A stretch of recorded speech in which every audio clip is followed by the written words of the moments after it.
This is the Samsung Galaxy Book2 Pro, and it's my new daily driver. I have been so impressed with this laptop that I thought it was worth doing a review because it's genuinely got the best screen of any laptop that I have ever seen. We'll go into some more details. It is ridiculously thin and light. It even weighs less than my previous laptop, which was my MacBook Air. Actually quite noticeably weighs less than my MacBook Air. And the battery life is also fantastic from what I've seen so far. And if you are in the market for a thin and light, this might be something that you want to consider. There are also some quite good offers on it right now, with it being Black Friday, Cyber Week, you name it, all the different peak promotional periods. So you might be able to get a pretty good deal on it. I have included the link to the product on Amazon in the description. Please feel free to check it out for yourself. But let's get into why I think this is such a fantastic laptop.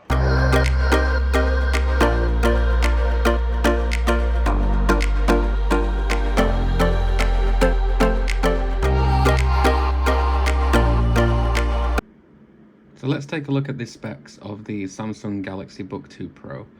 Now the 13-inch model, which is what I have here, comes with an Intel Core i5 1240p processor.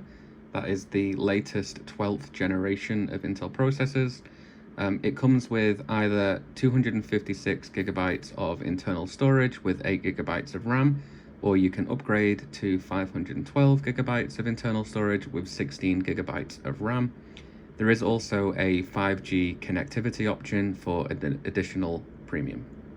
Now the 15.6-inch model comes with an upgraded Intel Core i7 1260p processor, also the latest 12th generation CPU from Intel. It also has the 256 gigabytes of internal storage and 8 gigabytes of RAM, or the 512 gigabytes of internal storage with 16 gigabytes of RAM.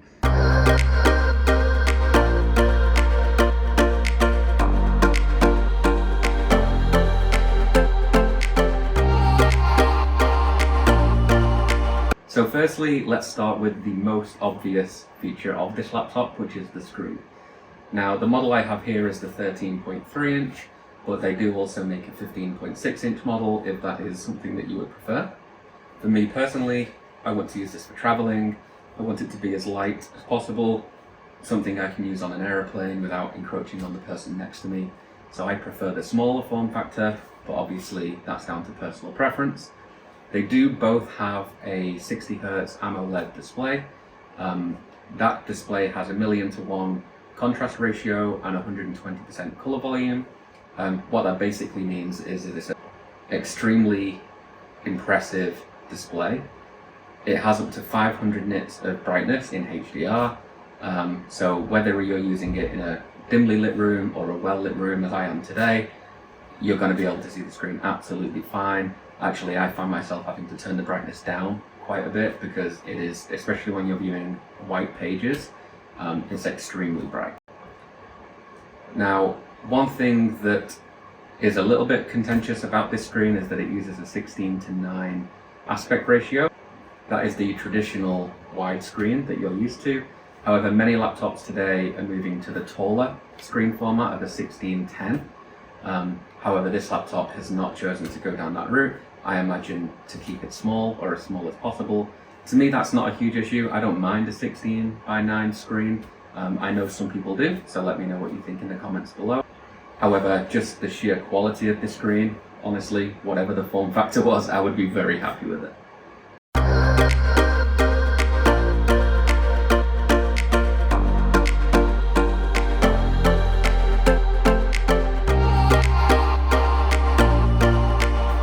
The second thing I want to talk about is how thin and light this laptop is. Now, I mentioned just then about the screen form factor and how that was probably one of the decisions or trade-offs that they had to make to keep it thin and light, but they've done a fantastic job. Now, the 13-inch model that I have here comes in at 870 grams, or 1.9 pounds, and the 15.6-inch model comes in at 1.1 kilograms, or 2.45 pounds. Now, to put that into perspective, you can barely even feel it when you're carrying it with one hand. you definitely would not even know that this was in your backpack. That's how light it is. I was previously using the MacBook Air, the M1 version from 2020, and that feels considerably heavier than this when I hold them side by side. So if you're looking for something that you can carry around very easily without noticing it, if you're traveling a lot like I do, this to me is an absolute no-brainer when it comes to portability.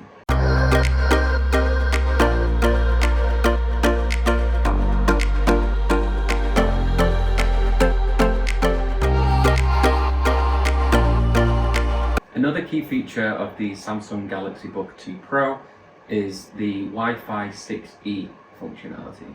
Now, Wi-Fi 6E is a relatively recent development that builds off of the previous Wi-Fi 6.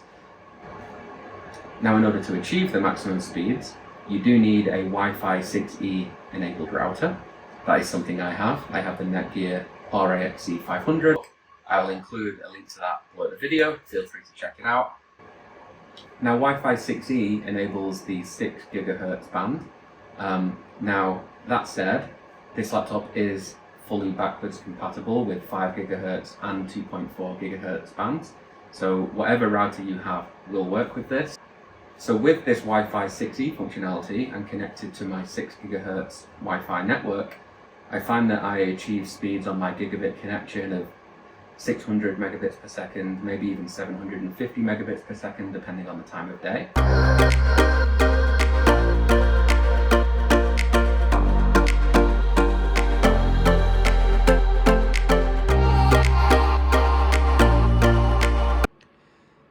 Okay, so let's take a look at the ports on the Galaxy Book 2 Pro. So you do have a full-sized HDMI, which is great to see.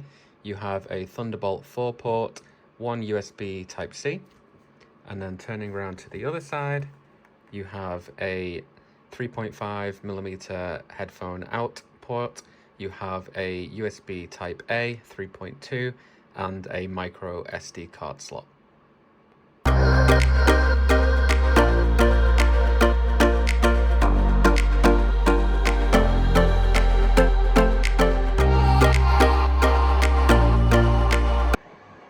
Okay, let's talk about battery life. Now, battery life is very good. I wouldn't say it was excellent. It's not as good as I was getting on my previous MacBook Air.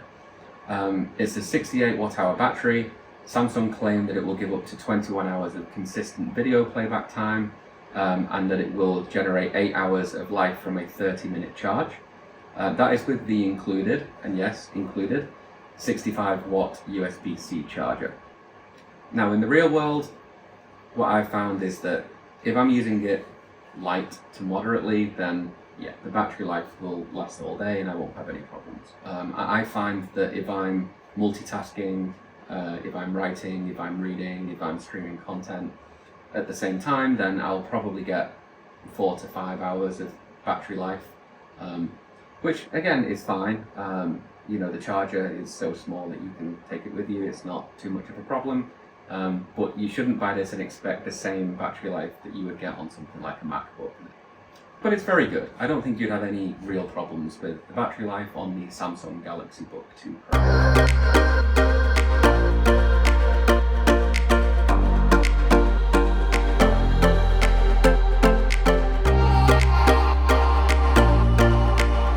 Finally, on the list of things that I really like is the keyboard. Now, how Samsung have managed to fit this keyboard into a laptop this small is a miracle.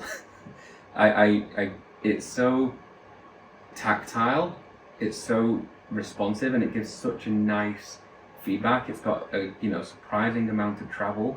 I just absolutely love typing on this laptop.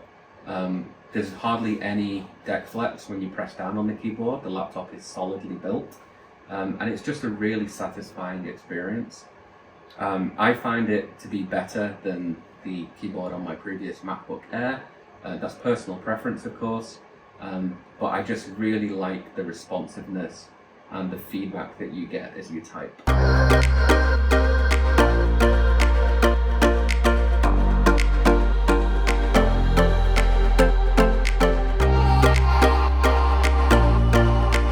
Now, if you're like me, you spend a lot of your time in video conferences. Maybe you work from home, maybe you're connecting with family elsewhere. So I wanted to do a dedicated section of this video on the video conferencing capabilities of this laptop. So why don't we have a look at a video that I filmed on the inbuilt webcam with the inbuilt microphone. So here we are using the inbuilt camera and microphone on the Samsung Galaxy Book 2 Pro. I think it's okay. The quality is fine. The microphone will be sufficient for meetings, calls with family, that kind of thing, but it's definitely not the best I've seen. But it's definitely not bad. So in my opinion, it belongs in the okay section of this review. But let me know what your thoughts are in the comments below.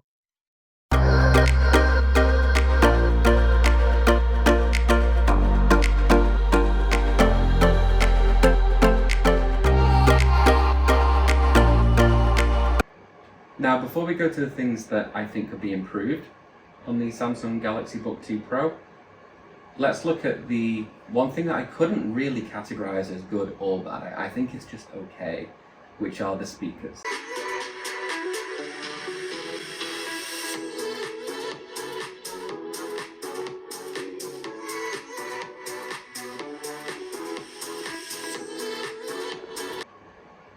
As you can see, the speakers, they're fine, but they just lack some depth. They're also mounted on the bottom of the laptop, so they output music downwards, whereas on the previous laptop that I had, the MacBook Air, the speakers were actually mounted on the top of the laptop next to the keyboard, so they fired upwards, which to me just gave a lot more clarity, and especially if you're using it on a soft surface like a cushion or your bed, that noise, the audio, can actually be quite muffled, just because it's coming out of the bottom of the laptop. So if you're going to use headphones, if you're traveling, obviously that's not a problem. However, if you are going to use this to consume a lot of content with the speakers, be aware that they're fine, but they're not going to blow you away.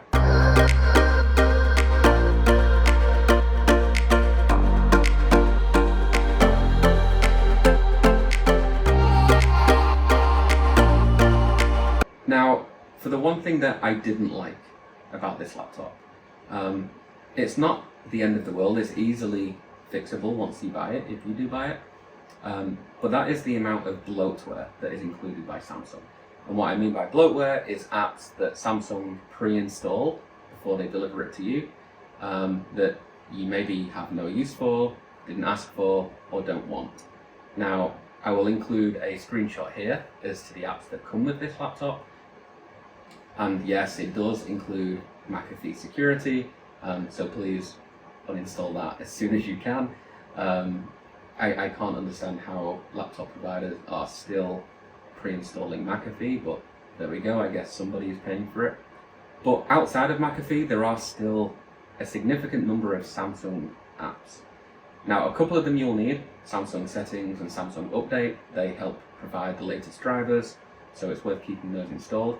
But everything else, unless you have a need or you are already involved with the Samsung ecosystem, to me personally, they were just annoying apps that are set to start up by default when your laptop turns on.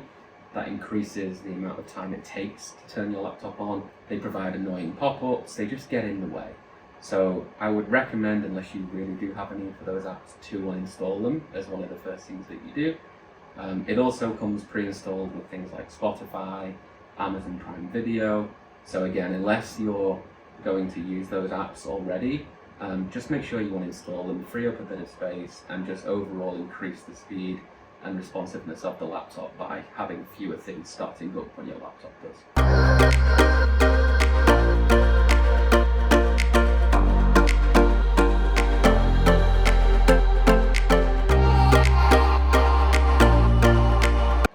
Alright, so to summarize, do I recommend the Samsung Galaxy Book 2 Pro? Yes, absolutely. In my opinion, it is the best thin and light laptop available today for less than £1,000. Right now it's actually $850 on Amazon, so please feel free to check out the link below the video if you are interested. But At that price point, there's nothing that can compete, in my opinion, on screen and on the portability, so the weight and the form factor of this laptop. Also, the keyboard, I can't emphasize enough how fantastic this keyboard is. Amazing how Samsung managed to fit it into such a small laptop, super satisfying. And again, if you're going to be using this to work, to send emails, if you're going to be doing a lot of typing, I'm sure you will not be disappointed with the keyboard in the Galaxy Book 2 Pro. So I hope you found this review useful. Personally, I am going to switch to the Samsung Galaxy Book 2 Pro now. My MacBook Air M1 will be given to my girlfriend, I imagine. So to me, this is an absolute no-brainer when it comes to using as my daily driver. But as always, let me know your opinion in the comments below. And please, if you do like this review, if you like my other reviews, if you like this style of factual, no-frills review, honest opinions, please do consider subscribing to the channel, liking this video. It really does help support the channel and our ability to continue making content. You'll see I haven't made many videos historically, so this is something that I'm still learning, it's something that I'm still ramping up on. But I intend to make a lot more content in future if this goes well. So please let me know what you think, and I hope to see you again next time.